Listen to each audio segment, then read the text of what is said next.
You're probably listening to this in the comfort of your own home.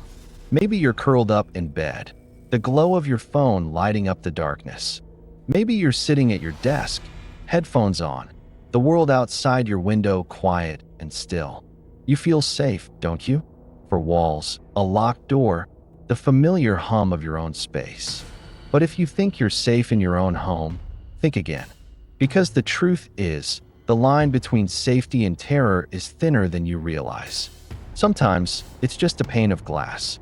Sometimes it's the thickness of a locked door. And sometimes it's nothing at all, just the illusion of security shattered in a single moment. We like to believe that monsters are stories, that the unknown is something we can keep at bay with logic and light. But the unknown doesn't care about your logic. It doesn't care about your locks. Tonight, I want to share 3 true stories. Close encounters that didn't just brush up against the edge of the ordinary, but tore right through it. These aren't just tales of ghosts or shadows. They're about the things that slip through the cracks. The things that watch you when you think you're alone. Some encounters change you forever. Some you never walk away from. And here's something you should know. One of these stories was almost never told. The person who lived it tried to forget, tried to bury it so deep it would never claw its way back up. But the truth has a way of surfacing, especially when it's hungry to be heard. You'll understand why by the end. So, as you listen, remember this. The most terrifying encounters aren't always the ones you see coming. Sometimes, the scariest things are the ones that watch you back. Let's begin with the first story. I used to think monsters only existed in stories. I was wrong. It was a Thursday night, the kind that feels like it's been stretched too thin. I was 17, a senior in high school, and the world outside my window was a black velvet nothing. My room was a cocoon of lamplight and clutter, textbooks stacked like little fortresses, half-empty mugs of cold tea, the soft hum of my laptop. I was supposed to be studying for a calculus test, but I kept getting distracted, scrolling through group chats and memes, the usual digital noise that fills the silence when you're alone. My parents were out of town for the night, visiting my aunt in the next city. I remember feeling a little giddy at the freedom, like I could do anything. I ordered pizza, watched dumb videos, and let the hours slip by. It was just me, the house, and the gentle tap of rain against the window. Safe, ordinary, boring even. At 12:17 a.m., my phone buzzed. It was my best friend, Jamie. Jamie, you up? Or did the math kill you? Me, barely alive. Send help. Or memes. Jamie, LOL. You'll survive. You always do. We went back and forth, trading jokes and complaints about school.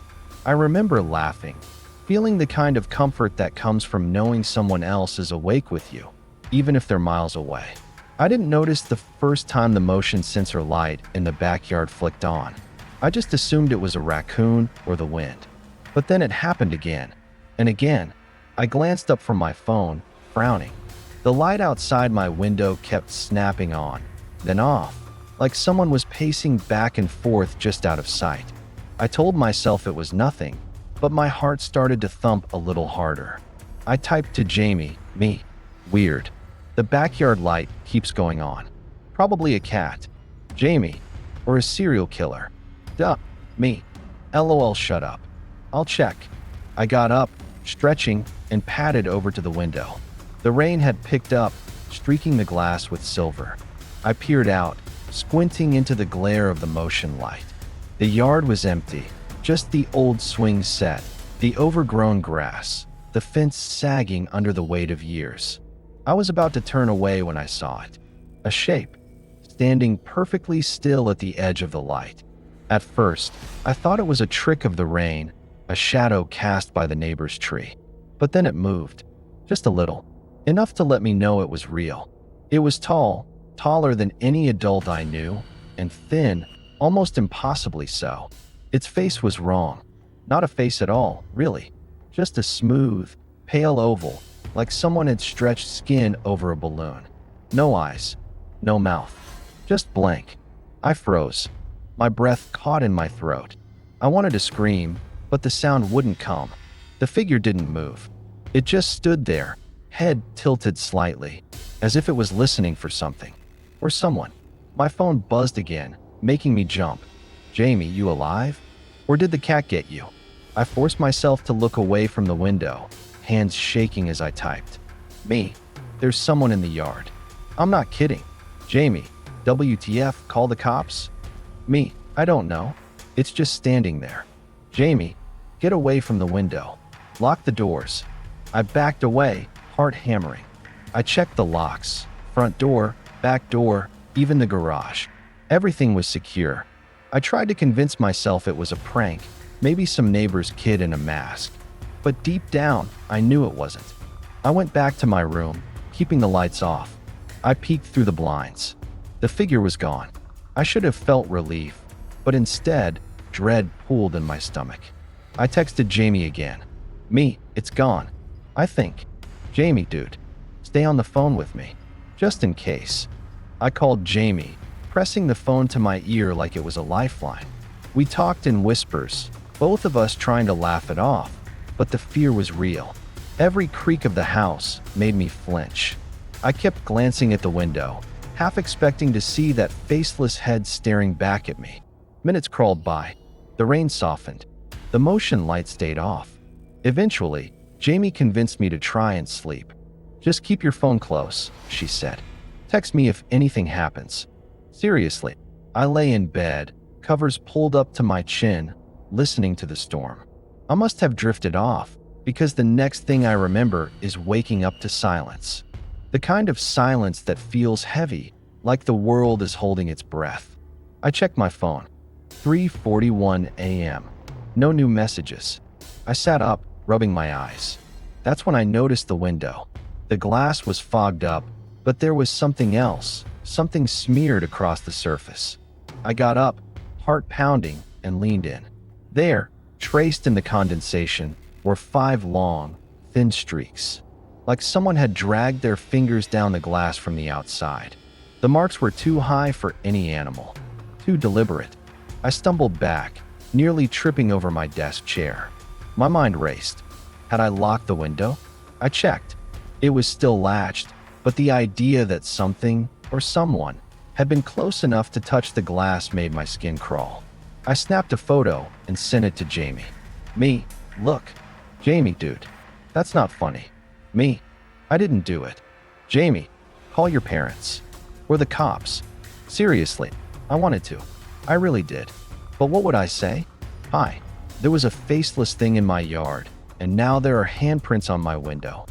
I could already hear the disbelief in their voices. I spent the rest of the night sitting in the corner of my room, lights on, phone clutched in my hand. Every time the house creaked, I jumped. I kept staring at the window, half expecting to see those blank features pressed against the glass. When morning finally came, the marks were gone. The condensation had faded, and with it, the evidence. My parents came home, none the wiser. I tried to tell myself it was a nightmare, a trick of the light and my tired brain. But I knew better. A week later, I found something in the backyard. It was a small, smooth stone, perfectly round, sitting right beneath my window. It wasn't there before.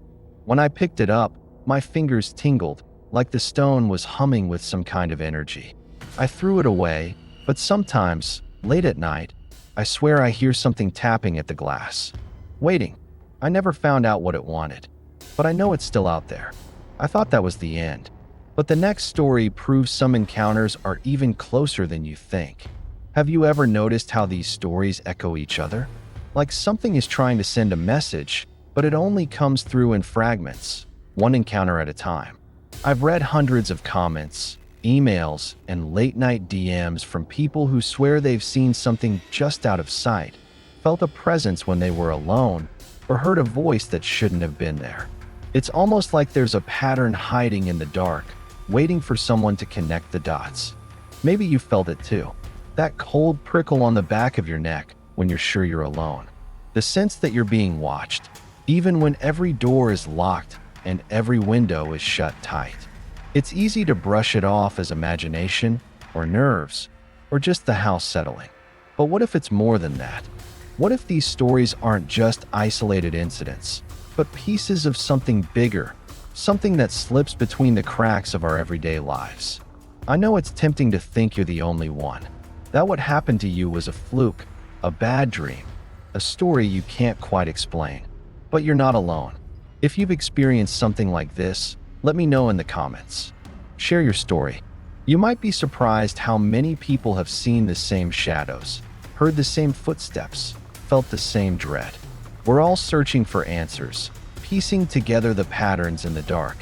And sometimes, the scariest part isn't what's out there. It's south realizing how close it's already come. The next story comes from someone who thought they were safe in the daylight. I used to think that daylight was a kind of shield, that as long as the sun was up, nothing truly bad could happen. Night was for nightmares, for shadows and things that crept. Day was for errands, coffee, the hum of city life. I clung to that belief for years, right up until the day I started seeing the man in the hallway. It started small, the way most things do. I'd just moved into a new apartment, a narrow, third-floor walk-up in a building that was old but not quite charming. The kind of place where the walls are thin and the pipes rattle, but the rent is just low enough to make you ignore the flaws. I was 24, working 2 jobs, and grateful for any space I could call my own. The first time I saw him, it was a Tuesday morning. I was running late for work, juggling my keys and a half-eaten granola bar, when I caught a glimpse of someone at the far end of the hallway. He was standing by the stairwell, just out of focus, like the lens of my eyes couldn't quite settle on him. Tall, thin, wearing a dark coat that looked out of place for the season. I blinked, and he was gone. I told myself it was nothing. Maybe a neighbor, maybe a trick of the light.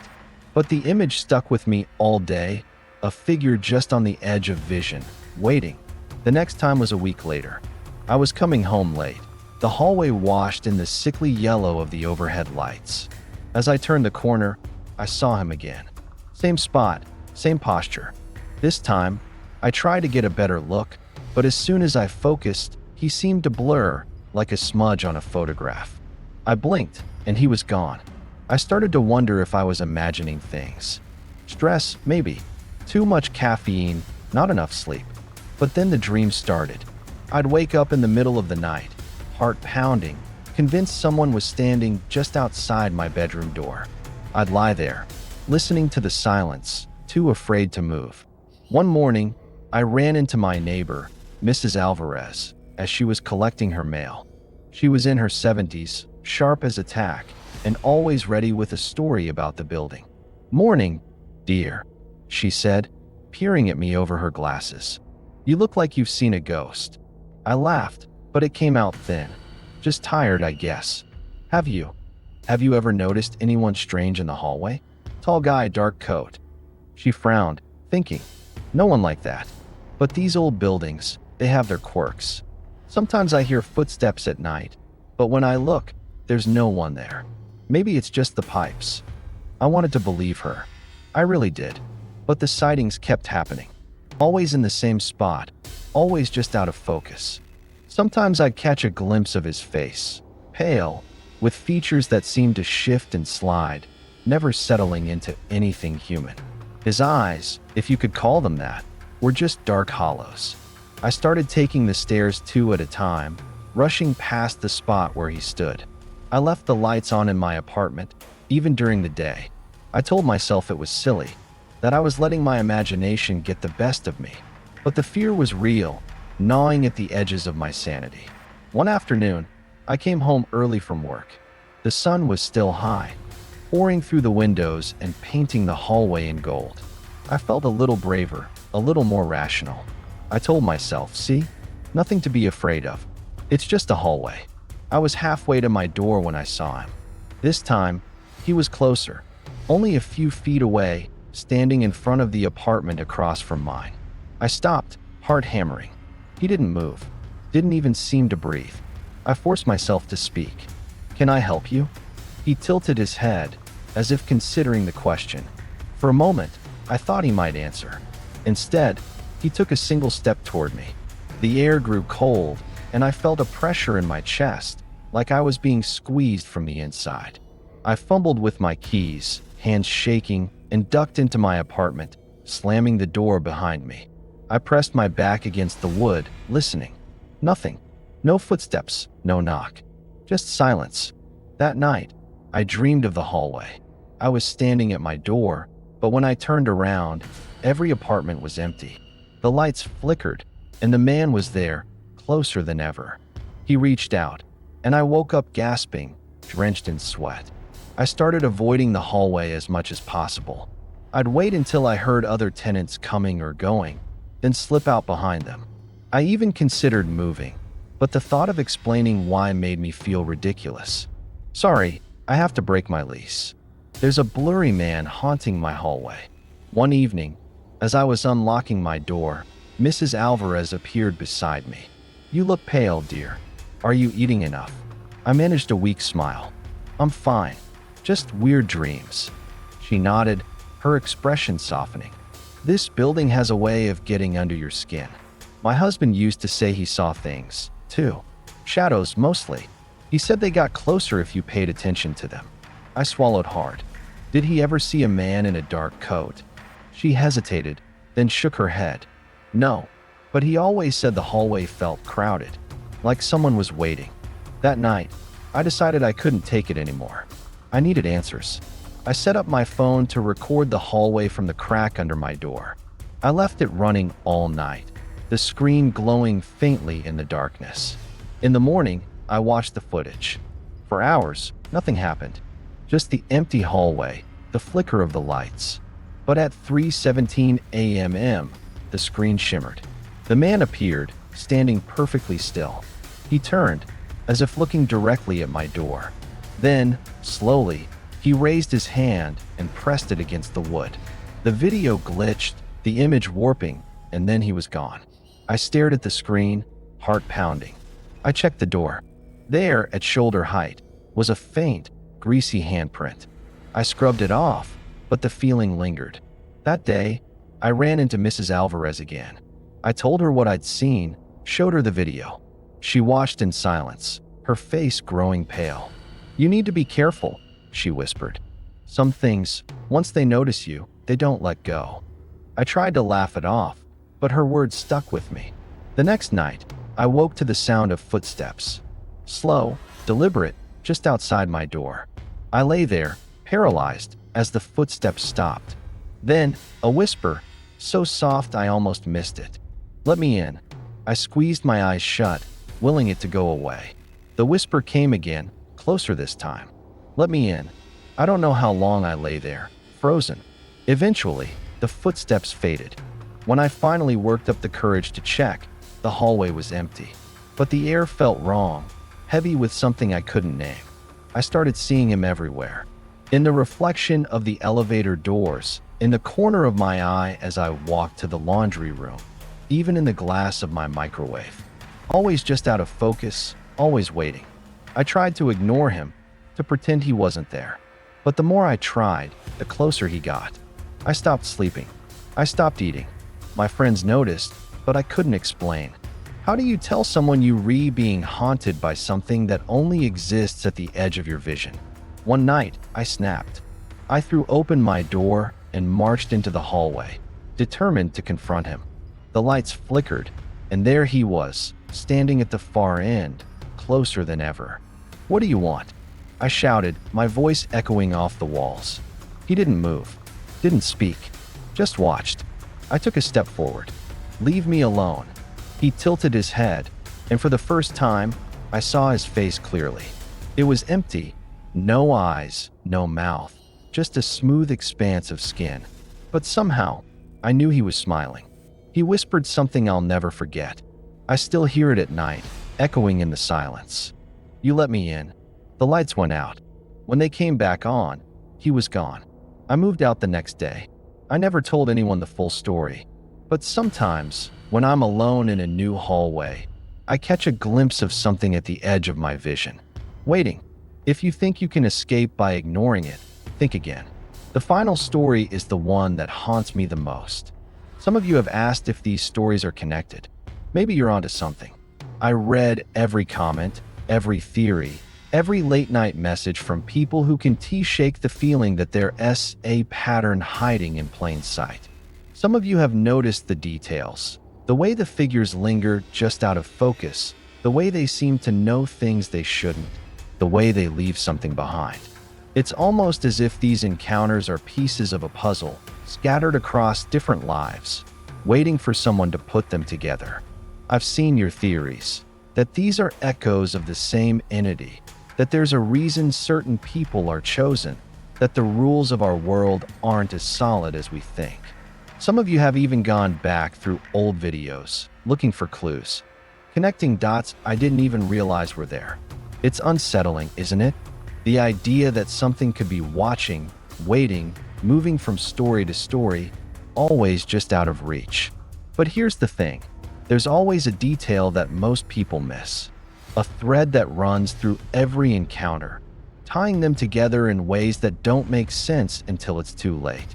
Pay close attention to the next story.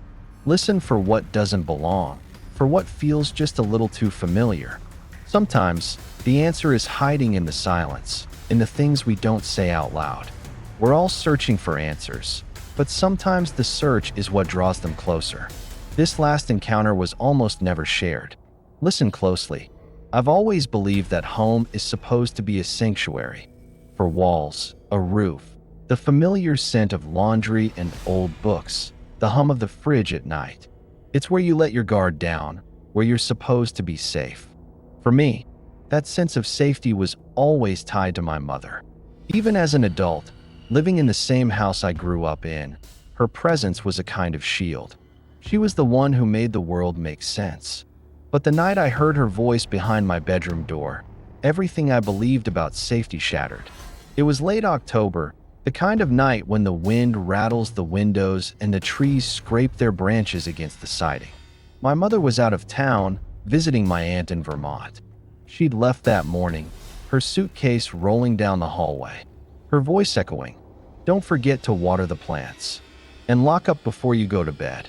I'd laughed, promised I would, and watched her car disappear down the street. The house felt emptier than usual. I tried to fill it with noise music, the TV, the clatter of dishes as I made myself dinner. But as the night wore on, the silence crept back in, thick and heavy. I texted my mom before bed, a quick, "Good night, love you," and got a string of heart emojis in return. I brushed my teeth, checked the locks, and retreated to my room, shutting the door behind me. I was halfway through a chapter of some forgettable novel when I heard it. A soft knock at my bedroom door. At first, I thought I'd imagined it. The wind, maybe, or the house settling. But then it came again, 3 gentle raps, just above the handle. I set my book aside, heart thumping. "Hello," I called, my voice barely above a whisper. Silence. I waited, listening. Nothing. I shook my head, feeling foolish, and turned back to my book. But then I heard it, a voice, muffled but unmistakable, coming from the other side of the door. "Sweetheart, can you open the door?" It was my mother's voice. Warm, familiar, threaded with that gentle impatience she always had when I took too long to answer. For a split second, relief washed over me. Maybe she'd come home early. Maybe something had happened with Aunt Linda. But then I remembered the text, the photos she'd sent from Vermont just an hour ago. She was hundreds of miles away. I sat up, every muscle in my body tensing. "Mom," I called, my voice trembling. "Is that you?" A pause.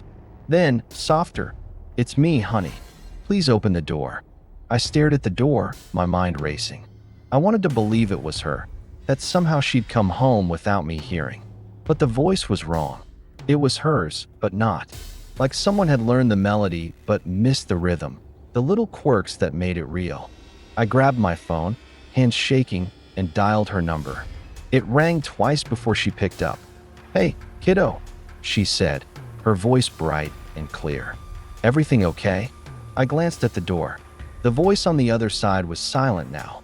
"Yeah," I lied, forcing a laugh. "Just wanted to say goodnight again." She chuckled. "You're sweet. I'll see you in a few days, okay? Don't forget the plants." "I won't," I said, my voice barely steady. "Love you." Love you too. I hung up, staring at the phone. The silence pressed in, thick and suffocating. I crept to the door, pressing my ear against the wood. Nothing. No footsteps, no breathing. Just the distant howl of the wind. I texted my friend Sam, needing to feel less alone. Me. Weird question. You ever hear voices in your house when you're alone? Sam. Dude, are you high? Me. No, seriously. I just heard my mom's voice. She's not here. Sam. Creepy. Maybe you're just tired. Or your brain is playing tricks. Me. Yeah, maybe. But I didn't believe it. Not really. I tried to sleep, but every time I closed my eyes, I heard her voice. Sometimes it was a whisper, sometimes a song she used to hum when I was little.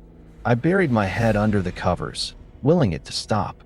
At 2:13 a.m., I woke to the sound of footsteps in the hallway. Slow, deliberate, moving toward my door.